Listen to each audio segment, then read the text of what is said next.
pale horse. The man who sat on him was death, and hell followed with him. You're killing me, man.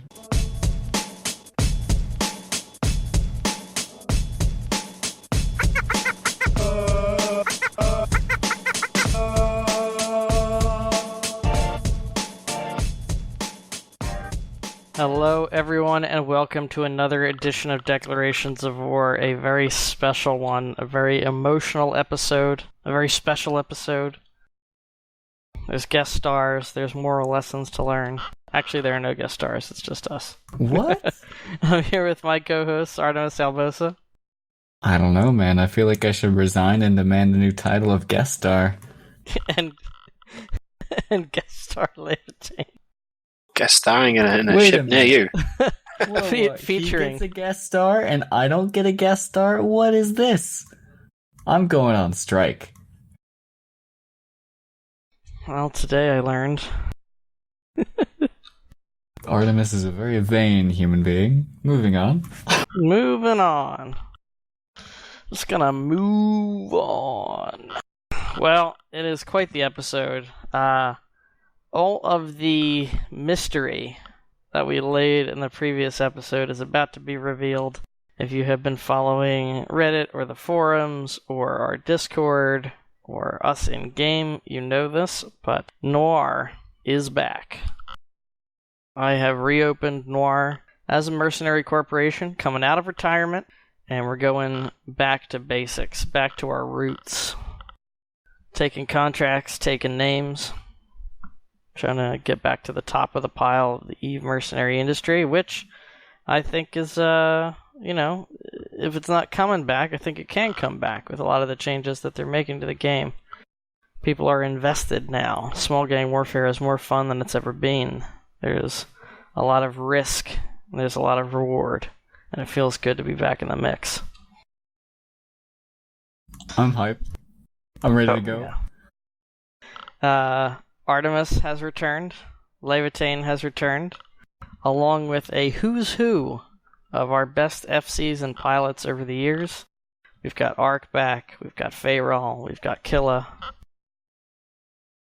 Faerol pointed out to me that for the casual podcast listener, or casual EVE Online podcast listener, like, they're going to be hearing Noir's recruiting on 3 separate podcasts. We are officially a media empire. How'd that happen? But yeah, it's true. Over the course of the past couple of years, we've all gone out and spread our wings. Artemis, you yourself are now an integral part of Talking in Stations, hosting your own show. Indeed. Faerol has started a small gang PvP podcast, which has grown faster than any new podcast I've ever seen that wasn't started by people that already had massive media followings from like INN and stuff like that. So he's kind of doing his own thing. We've got Failing Kel returning to the game. He's a well-known streamer on Twitch. Mostly streams Battletech and MechWarrior, but now he's streaming EVE as well. Ooh. Yes. Faerol is, of course, a prolific streamer in his own right. And we got this podcast right here, which is going back to being the mercenary podcast that we started it as. You're going to hear about our contracts. You're going to hear about, all the ups and downs and the trials and tribulations. If we get into any, cool, massive wars, you'll see our perspective on what's going on from sort of that small gang outsider looking in, but sticking our hand into the pudding kind of situation. Remind me never to eat pudding with you. I would never, actually. But, you're a mercenary for the right price. Sometimes your hand goes in places.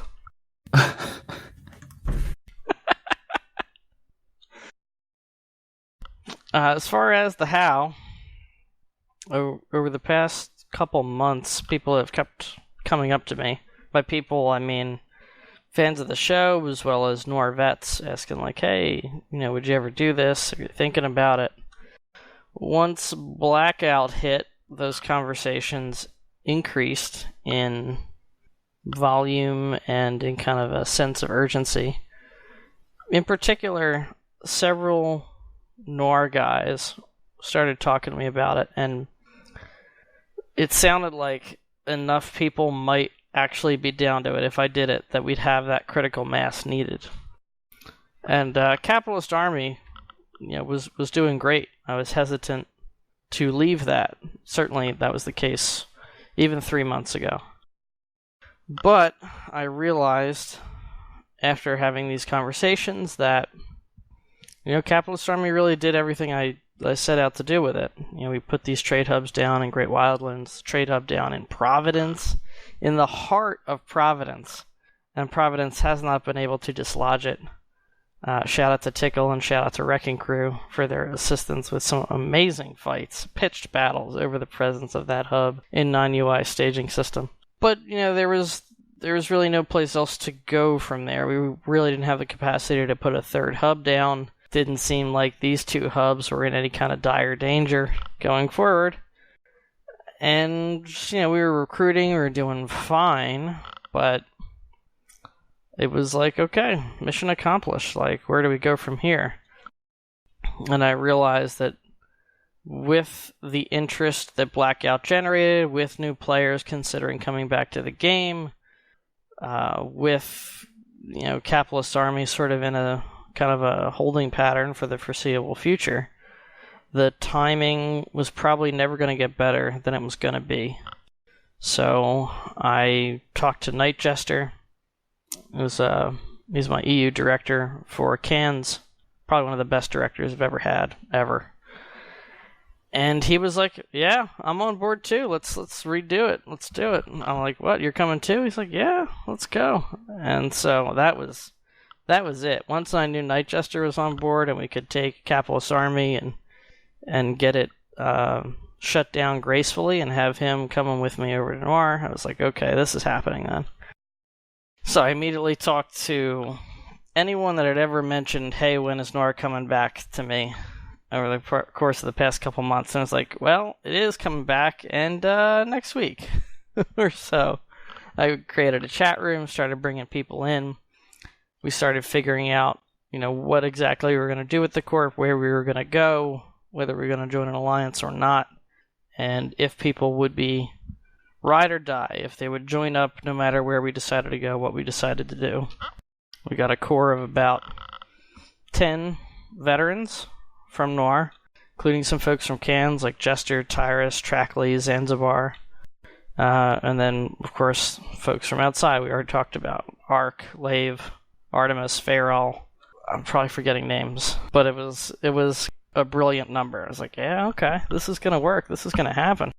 So from there, we started laying the groundwork in terms of, diplomatic type stuff. Ultimately decided, although we had some really great offers from two major alliances that I respect very highly, ultimately we decided to go out more or less on our own to be a little bit more independent as we're starting out.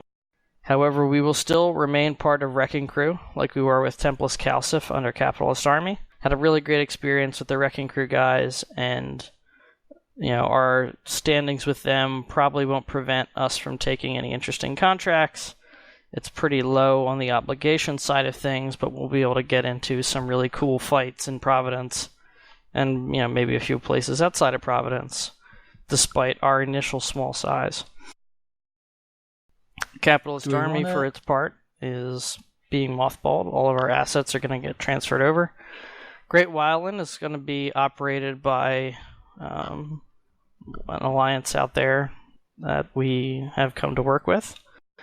And Night Jester will remain in charge of stocking it. So if you are in our Great Wildlands community, no worries. You're still going to be able to get everything you need. 9UI Prover is being transferred to Noir. All of our industrial pilots are going to stay in GW. And our PvP pilots, seems like almost to a man, are hopping over to Noir. Do we want to really quickly, not name names or go into too much detail, but talk about the whys and hows of the decision of where to go with Noir? Because I think it's a really interesting problem of what do you do as a new mercenary organization in EVE? We want to dig in a little bit? I think it was an interesting one. Initially, especially pre-Blackout, there was this understanding among the few people that I'd talked to that wherever we went, we would need some help to get a critical mass of pilots, and people also wanted secure space they could PvE and, get that ISK together. Wanted to make sure if they had Supers or Titans that they had acquired over the course of not being in Noir for a while, that they would be able to keep those and still use them and still have them protected and all that stuff. Fast forward a couple months, Blackout happens. Suddenly, a secure PvE area, it's not quite as possible as it used to be, and especially with the Sino changes on top of that. And there's also the rise of Abyssal Dead Space. People are realizing that you don't actually need to have that kind of infrastructure to make really good income. You can run Abyssal Dead Space just about anywhere. I was literally last night running Abyssal Dead Space in high sec 2 jumps from Camel. Well, you could run it in Camel, we could run it on contract if we deployed out to, the NPC stations in Delve. You can do it anywhere you want it to. So, that's the flexibility aspect. But beyond that, it was okay, well, what about pilots? That was a big thing. Where are we going to get the pilots? But frankly, looking at our startup recruitment numbers, it seemed like we had the critical mass out of the gate. Now, we might find that's not actually true a couple weeks or months down the line, but at least right now, I'm feeling pretty good about our starting numbers, so that didn't seem as important. And then it was looking at, well, what are the downsides compared to what we would gain? We would have a lot of obligations on top of us. We would have to, depending on which block we joined, there were really 2 blocks that were viable. And the one block would be great, but would have tons of obligations and expectations on top of us, along with, potentially some difficulty. And I think both entities really, there would be some difficulty making sure that we would project this image of independence and from a marketing perspective to get contracts. The other group, their standings list is quite large, and between that blue list and probably never being hired by their opposing block would mean contracts would be really hard to come by outside of really tiny ones in low sec and middle of nowhere null sec. So we elected at the end of the day that the benefits did not outweigh the negatives. There was also kind of this momentum feeling with everything that CCP is doing right now. It feels like the momentum is swinging away from these large nullsec alliances in terms of development narrative and people's interests. So we kind of decided to take a bit of a gamble and lean into that. And, realistically, if it doesn't work out, we can always look at our options at that point a couple months later. There's no real reason we had to do it now, except to get that critical mass of pilots. And like I said, it seems like we're going to be okay starting up. Not that we're not recruiting, but, I'm not as worried about that as I initially was. It's not like we're starting up with 5 people or something like that. And even if, we should point out that we're not looking to be the kind of group that goes out and has just 100-man fleet of Munins or whatever. That's not what Noir is. That's not what Noir wants to be. So even though we may have 10, 15 core dudes as a start, that is still more than enough to make the sort of outsized impact that we intend to in any of our contract areas and with any of our contract obligations. With Blackout, with the Sino changes, even with the high sec war deck changes, because that's the thing where money can be made. The ability for an individual or a small group of players to have an outsized impact on a larger group of players or on any given aspect of the game has been massively increased as of late. And so that is really, in my opinion, the reason Noir can come back right now. And one of the reasons Noir should be really freaking fantastic once we get back up and running. I want to go off on that as well, which is you said something really interesting, which is that's not the kind of group that we want to be. And I think that's true. Eve doesn't need another 100-man Munin fleet running around. Those are available. You know what I mean? That's not that special.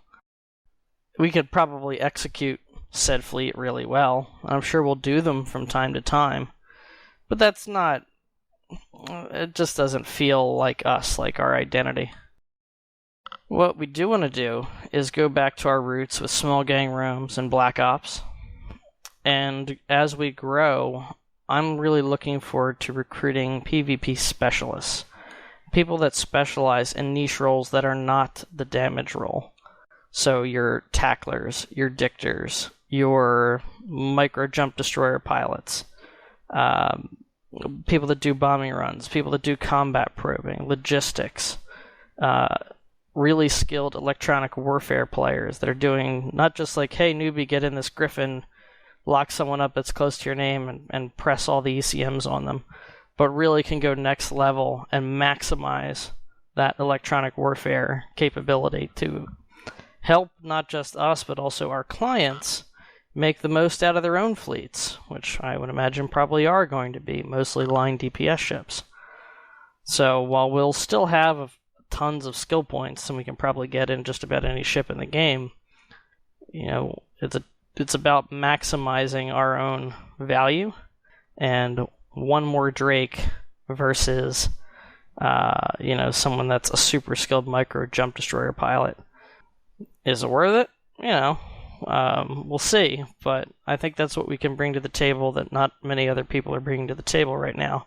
And so that's the direction we're going to go as the Corp, finishes solidifying in terms of we get everyone in. Maybe we'll pick up a couple initial recruits, some new blood to round us out. And going forward, I want those specialists. I want someone who's like, yeah, I just love flying Logi, or I'm one of the best combat probers in my alliance, but I don't feel appreciated. Noir is where you're going to get appreciated. And paid. And paid. Hopefully quite handsomely. Now, Artimus, Laev, both of you guys were kind of doing your own thing for quite a while. I know I restarted the Corp because the timing was right, and because at the end of the day, Noir is the most fun I've ever had in any video game ever, and I want to get back to that. It's also some of the most meaningful relationships and friendships I've made through video games in my lifetime. I want to get back to that. What about for you? And I guess, Laev, we'll start with you. Why now? What made you go, you know what, yes, Noir, the time is right. I want this to come back. I want to be part of it. And why not be part of a block? Well, I mean, in terms of Noir, it's a corporation I've had a big kind of history with, and I was sorry to see it go when it first went under, and at the time it did. In terms of where I ended up, one of the happiest places I think I ended up was kind of in small gang stuff. That's really where I like to be. I don't like being an F1 push. I'm quite happy to sit in fleet. I'm quite happy to go for it in those opportunities.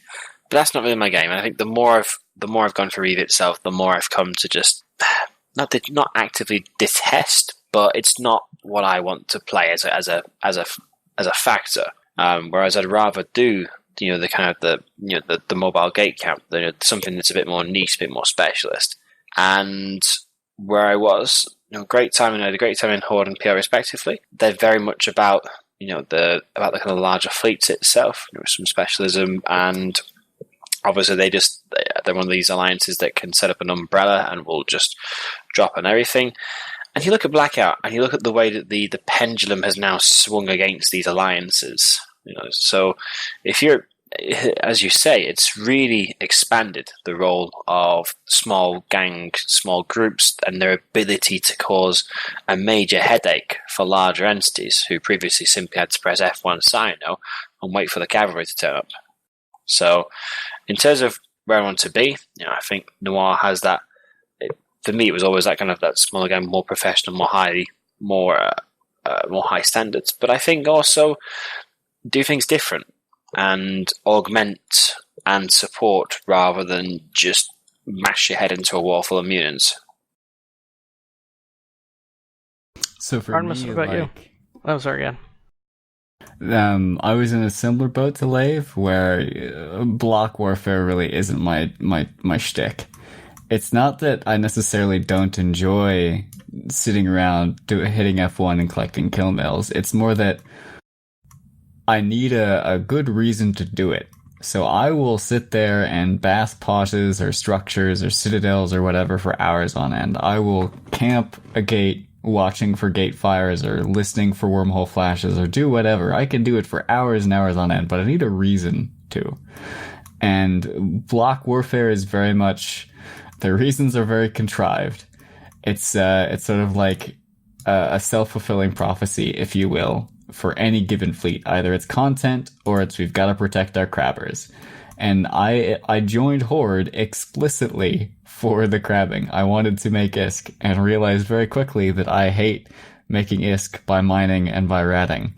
Like, I can't do it. I couldn't even bear to log in to continue to do it. I could barely scrape by getting my 30 kill mills per month while I was in Horde. I mean, they were freaking great dudes, and there was a lot of money to be made there, but I couldn't bring myself to do it because I didn't have a reason to. In Noir, you've got a bunch of dudes, fun to fly with, fun to just hang out with. Like, a bunch of the Noir alumni play other games together. All just generally hang out on comms and chat happens from time to time. Like, cool dudes to hang out with. So I have a reason to engage with the community that is Noir, and I have a reason to, like, log in and do whatever it is I need to do in game because of the contracts and because of furthering Noir's goals and visions and things like that. So for me, it is, I don't need the ISK. Abyssal sites can get that done for me, and we can do it anywhere. But I do need the reason to log in and play the game. And Noir is the best reason to log in and play the game. That is the quote for the episode, as far as I'm concerned. Noir is the best reason to log in and play the game. As for our first contract, soon trademark. Getting everyone into the corp and getting moved has taken a little bit longer than expected. So folks are still trickling in this weekend. But that said, there has already been outreach for at least one contract, and I expect we're going to get quite a bit more now that we're back.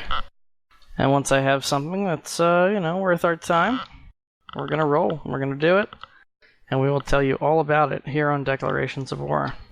Speaking of contracts, Alec, like, what services does Noir offer? Ooh. Well, in older times, we had a specific services list. I have updated it for the 2019 era. And this is not going to be the only list. I'm sure we're going to be offering different services as we go, but this is how it looks like right now. Our usual system or regional assault and asset denial, which is the standard contract most of us will take. That's nullsec encouraged, of course. We're also being hired as force multipliers, kind of getting into what Artemis and Lave were talking about with augmenting your fleet with some specialists that can fill niche roles really well. Surveillance and recon, especially in the days of blackout, this is super important, and we feel like we have a lot to offer in terms of being your intelligence arm for a period of time. Of course, structure, destruction, and protection. Nothing like a good old-fashioned Citadel bash. We will not be taking Fortizar level contracts or anything like that. But, certainly protecting your assets, destroying whatever targets we can destroy. We're more than happy to take those. And of course, PvP training. We have decades of combined experience. Some of us decades of experience on our own. And we're happy to bring that to bear to enhance your pilot's abilities to do certain kinds of combat. We've been training new players for a very long time with Noir Academy and Capitalist Army and a few other long-term projects other Noir folks have gotten into while they've been gone. So we definitely have a lot to bring to the table there. And, just kind of throwing out that custom missions are welcome. We will take requests. Happy to talk through options with a given client to see what we can do to get what they need done. Doesn't neatly fit into any of the things that I just mentioned. Doesn't mean we won't do it. Just reach out and we'll go over the details. And of course the point of contact as Alekseyev Karrde in game. We've also reopened the Cafe Noir channel. That is Cafe Noir . That's a great place to find out about recruitment and find out about contracts. And speaking of finding things out, we've got a little more better idea what's going on in the September update, including what I would consider some unfortunate changes to Sinos. But, Artimus, do you want to go into what's changing in September? Yeah, so we have the September patch notes. They came out, the patch is coming on September 10th, so your usual Tuesday downtime patch. The big changes that are coming in this patch are the Sino changes, and since last episode was recorded, one further modification to the announced changes has been made. So previously it was the case that, and in fact it still is the case, that only Force Recon ships and Black Ops battleships can use regular Sinos. And it was previously the case that jump freighters can now, or would be able to jump to covert Sinos. But a bunch of people screamed and cried and tears and salt were flowing, and so that has been changed. So jump freighters will no longer be able to jump to covert Sinos. Instead, there is a new Sino type being created called an industrial Sino. It can be fit to any T1 or T2 industrial ships. As far as I know, the Orca is not included here, but notably deep space transports are. So that's an interesting thing we may come back to later. And jump freighters can jump to those. And one other little minute detail which is important is that Black Ops can also jump to and bridge to freight Sinos, just like they would be able to go to normal Sinos, which is a bit strange, and which has people thinking that the meta in nullsec is going to be, instead of lighting a Sino with your Falcon, you're going to light your Sino with a 300k EHP like Bustard, and then Black Ops bridge through a bunch of Falcons, which then can light even more Sinos. That's the current tinfoil hat, this is how we're going to break this system, guys. That's what people are thinking. We'll see if Black Ops being able to jump and bridge to Freight Sino stays. Freight Sinos are also supposed to be the new Vigil Sino. So if people have Sino Vigils for whatever reason, Freight Sinos are what you can use, because they can be used in just an 85 or a Badger or what have you. So that's the changes to the Sino. Also, a significant thing happening with this patch are the new implants. The new, they're called Mimesis now, or Mimesis. They're a Triglavian implant set. They're the ones that increase your max damage, but also increase the amount of time it takes you to get there. And they'll be available through the DED LP store. So that's pretty cool. Those are the big things. There's also some other miscellaneous stuff. For instance, people who used to make safes using the repeat function on the tutorial missions can't do that anymore. Stuff like that. The Sino changes are slightly depressing. I thought having jump freighters go to Black Ops Sinos was a pretty cool idea. It would be way too overpowered for defenders, in my opinion. To do logistics, if you could just Sino jam all your systems and still jump freighter in and out, it's crazy. Yeah, that's true. At the same time, though, I'm very cautious of the fact that they squeeze through this extra Sino on the basis of needing Vigil Sinos. I mean, CCP could well have just done a spoof Sino that lights a beacon that no one can jump to, and that would have been your Vigil Sino. But instead they've gone this industrial approach. As you say, you're going to be looking out now for the 300k Bustard walking in on grid, who's going to light a Sino and bridge in, Falcon after Falcon after Falcon. And you say that's thinking how people might break the system. No, that's how they're going to break this. Every organisation out there is going to try and break this, as they've done every mechanic beforehand. Yeah, but that's part of EVE, right? Come up with a mechanic and let players abuse the hell out of it, and then make changes to it, force the players to adapt and break the hell out of that.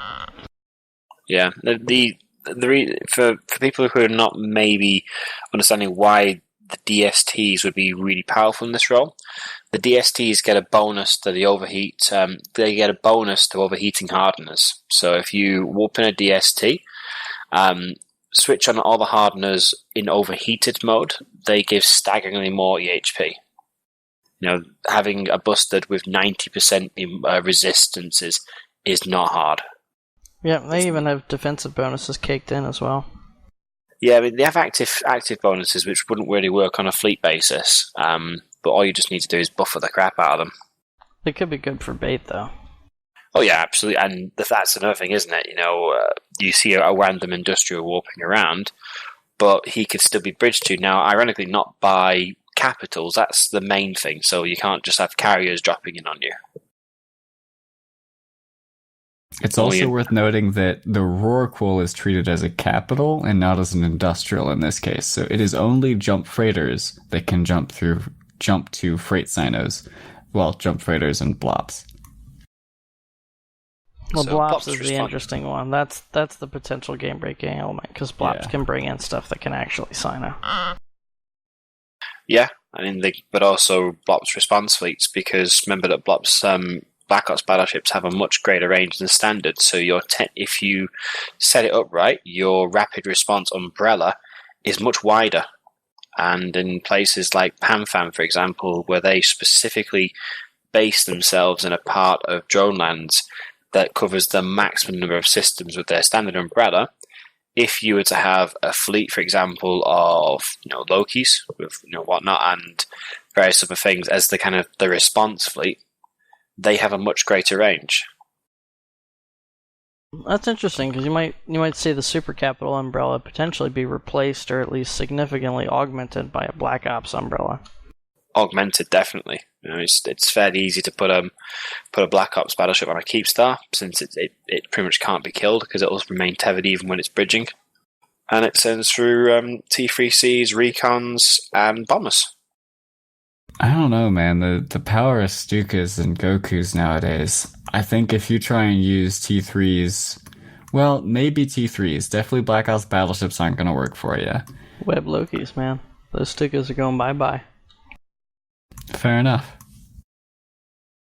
Bridge in like a 10-man Loki fleet. You don't necessarily need all these super carriers. Enough Lokis to web down and pop frigs, or if it's not bombers, then you bring in heavier ships. Yeah, do like legions or combat rigged Black Ops battleships in greater number than whatever's attacking you.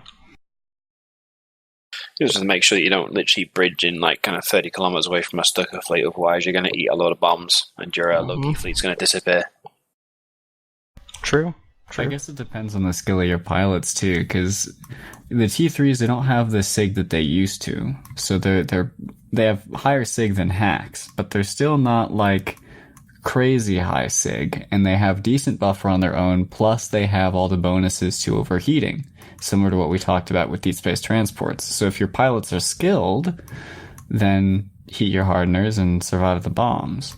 But then again, I suppose freaking hacks die all the time to bombs when they have their ADCs, so who freaking knows? Yeah. But I think for small kind of, for not big Stuka fleets or big medium fleets that will just alpha the first person who's lockable, for like kind of like, roaming gangs, that's potentially a decent counter if an industrial ship lights a Sino and in come Lokis. But then again, if you have an industrial ship there ready to light a Sino, why don't you just have a freaking Force Recon there to light your Sino? Honestly. Then use the Super Cap umbrella.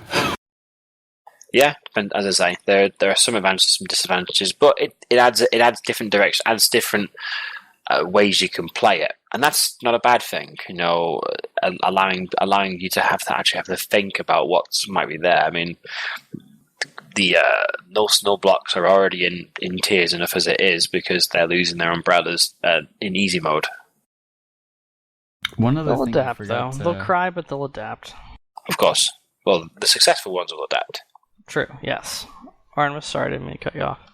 That's good. The one thing I forgot to mention from these patch notes is that Black Ops battleships are now getting the 50% reduction in Sino duration time that Force Recons get.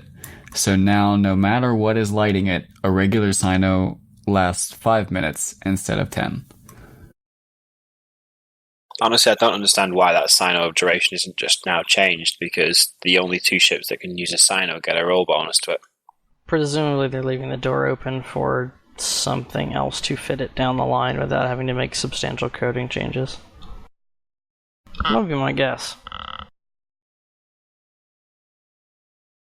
Yeah, it just involves changing ship roll bonuses and changing the duration of the sign-up. Yeah, but everything's complicated for CCP, isn't it? Well, not simple and sometimes not common sense, but there you go. Yeah. If it was, things like this probably would have happened a long time ago. You would expect. Let's talk about something else. So, Blackout... Well, actually, we're not really talking about something else, are we? Because this is also Blackout Impact.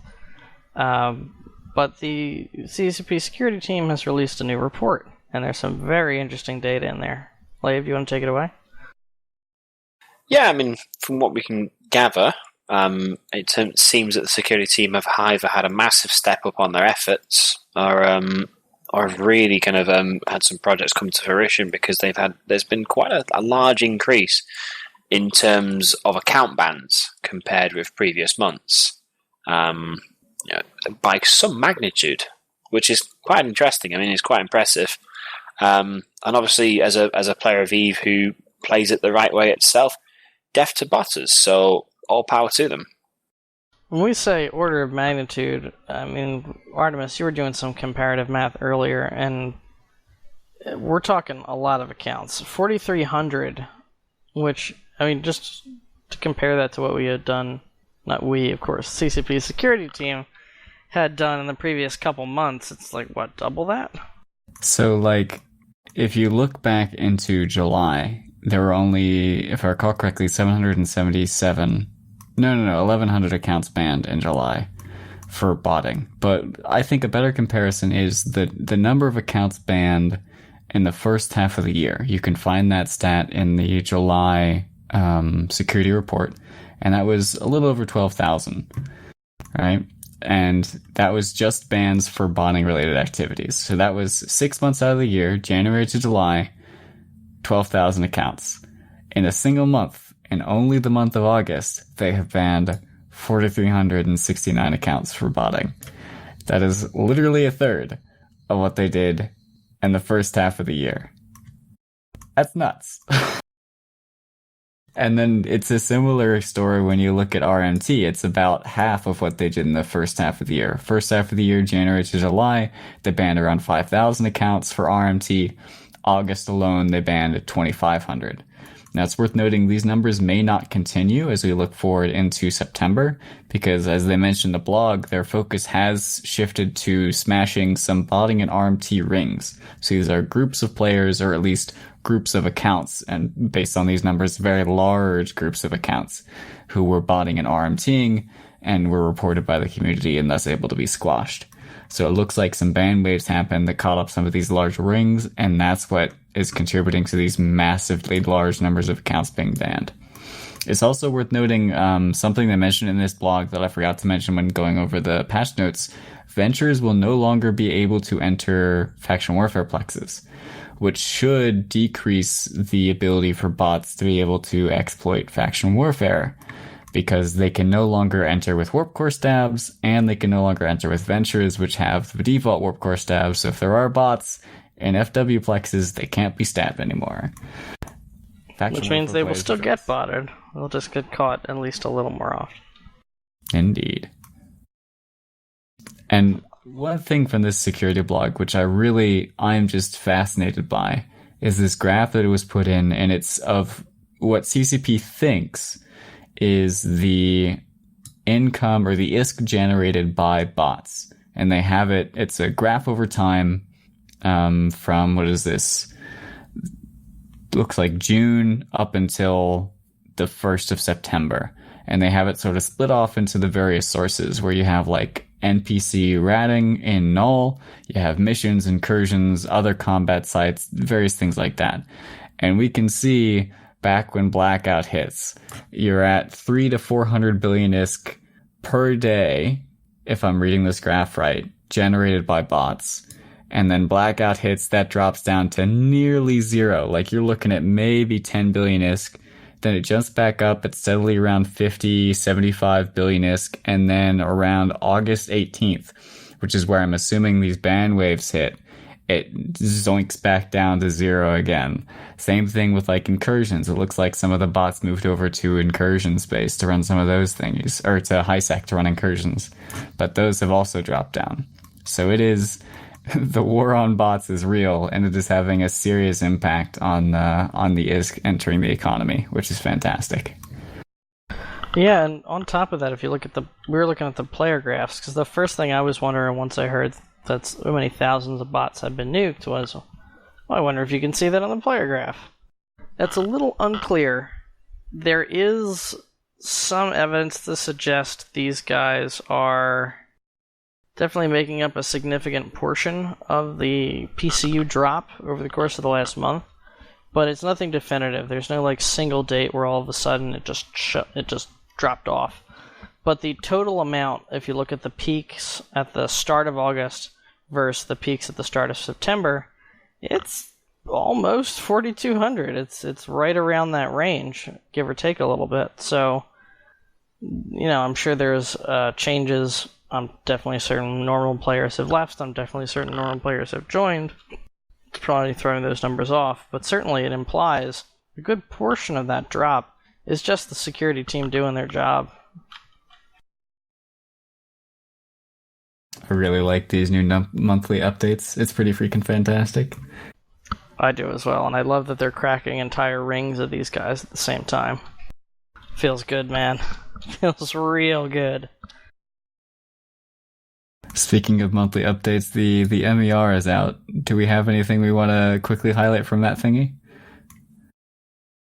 Not really. I mean, I think we discussed on last episode that in terms of the kind of bounties have taken a significant dive in the blackout era, and I think when we'd first look at them, they maybe started to rebound, but they seem to have dropped again. So it's certainly stabilized at a much lower level than what it was, which is in keeping with people being far more risk adverse, if you will, due to the blackout conditions. But then I maintain that nullsec ratting with local was easy street. So I'm absolutely happy. I mean, it's worth noting that once again, post-blackout, we have officially a negative ISK delta. So there is more ISK leaving the EVE economy as a result of like ISK sinks versus entering the economy through ISK faucets. So that is a fantastic news that that's continuing. It wasn't just an anomaly.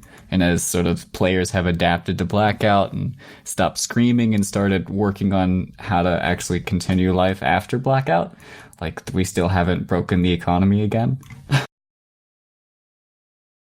Yeah, I also think it's interesting. I mean, I'm sure I could look at a graph and maybe find one, but I can't recall, at least, any time when that was true.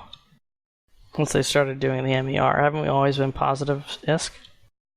To my memory, we've always been very, very positive in ISK. I think it's kind of a good thing. A little ISK does need to leave the economy from time to time. Obviously, it's going to upset people because their ISK is going away. But, you can't have this crazy ISKflation situation end-to-end for over 20 years or whatever it would be. Like, that's just not healthy. No economy would be okay with that. Gotta slow that down. And in some cases, when it's rampant like this, a little deflation is good. So, I think that's it. I'm sure we're gonna get a lot of questions. I'm probably gonna get quite a bit of email about this. But that's all good. Let's move to host highlights. I think mine speaks for itself. When I finally swapped back into the CEO spot, I actually had to eject from a Nix in space to do it, because that was the only way to get it done on the timeline that I needed it done. So that was fun. I was like, well, hope no one has probes. Eject, because my Nix character was the CEO at the time. So that was quite fun. But it all worked out. Would have been worth it too, I will say. If someone had come along and jacked it, would have been 100% worth it. Artimus? Yeah, my host highlight was getting the first kill of Noir Reloaded. And what? That's the end of my highlight. I don't Is know it, what though? you're ending about. Oh, Yes, really? It is. That is the end of the highlight. Moving on. How about you? Okay. What'd you do? I don't know how I'm going to push you on this one, but yeah, it's completely non-related, unfortunately. I think I mentioned to you a couple of episodes ago about PS4 games. Did you ever get around to playing God of War? I have not had the opportunity, no. It's a good game. Suffice to say, if anyone has played it, then they will likely have faced a boss called Sigrun, who absolutely wiped the floor with me on the first playthrough. It took me about 20 attempts to take it down. But I'm quite happy that when I came back in New Game Plus, it only took me 2 attempts this time, so that was my highlight. If anyone has a Loki donation for Artemis, please send it to him. He's in desperate need. Only if it has the sufficient number of kill marks on it. As far as a shout out, and this absolutely extends to Artemis and Laev, you couldn't ask for better co-hosts. But every member of Noir, past and present, I want to thank you guys. I would not be who I am and where I am without you, your support, and everything that I've learned from you guys along the way. So, thank you so much. I am thrilled to not only be restarting the Corp, but restarting the Corp with so many familiar faces of people that I've come to love and respect over the course of the past 18 years I've been playing this game. My shout out goes to the CSM for presumably doing their jobs. Like they had the summit, it happened last week, this week, time zones are hard, but it happened, and we have like the normal flurry of tweets that occur after the CSM summit ends. This time, like, one sparked some attention. It was from Omega Gold, notably an anti-nullsec block candidate. He tweeted out saying, hey, you know, like, we got over some nonsense, some drama, and by the way, the nullsec CSMers are definitely not metagaming for their own self-interest. And so there's the normal, like, tinfoil hat, oh no, he's been turned just like the judge, it's Judgment Day 2.0, yada yada yada. But an interesting thing that caught my eye was in the Reddit thread, Fuzzworks guy, who's also on the CSM. He was like, yeah, there was a lot of disagreement, but it was mostly civil. And so I am super excited to, like, read these minutes that come out. Hopefully some of the disagreement occurred in sessions which won't be NDA'd, and we get to see what that looks like. So Olmeca has said the nullsec guys are not metagaming for their own advantage like every non-nullsec block CSM since the CSM. People still won't believe it, which I think just goes to show you there's a certain percentage of the population which will always believe in angels, and that somehow nullsec blocks are using the CSM to drive some kind of advantage that will help their own alliance and no one else in the game. GG. And my shout out is to Roving Guns and the corporation who I was a member of until fairly recently, who gave me a good home in Pandemic Legion. Sorry to see him go. From my point of view, it is completely nothing personal. It is simply a case of me going home. I think that is super personal. It's not against them, right? Yeah, it's not personal against them. It's just personal for me. This is a decision. No, it is personal against them. They shouldn't be making you leave. They should be coming with you. Yeah, that's what I'm talking about. Noir is recruiting. What are you doing? I'm happy that a lot of the Capitalist Army guys have hopped over as well. It's going to be a good time. We're looking for more folks as well. I've tried to tell everyone in the Noir relaunch to bring someone with them. For the most part, that's going pretty well. But if you're hearing this podcast, you remember Noir, you always wanted to join, you like the idea of being an Eve Merc, you just like keeping up with the content on the show and you want to be part of it for a change, this is the time. It is going to be an exciting ride. Alright, and with that, we're going to get out of here and go kill some people, as we are like to do. Thank you, everyone, and wherever you are. Good hunting, listeners.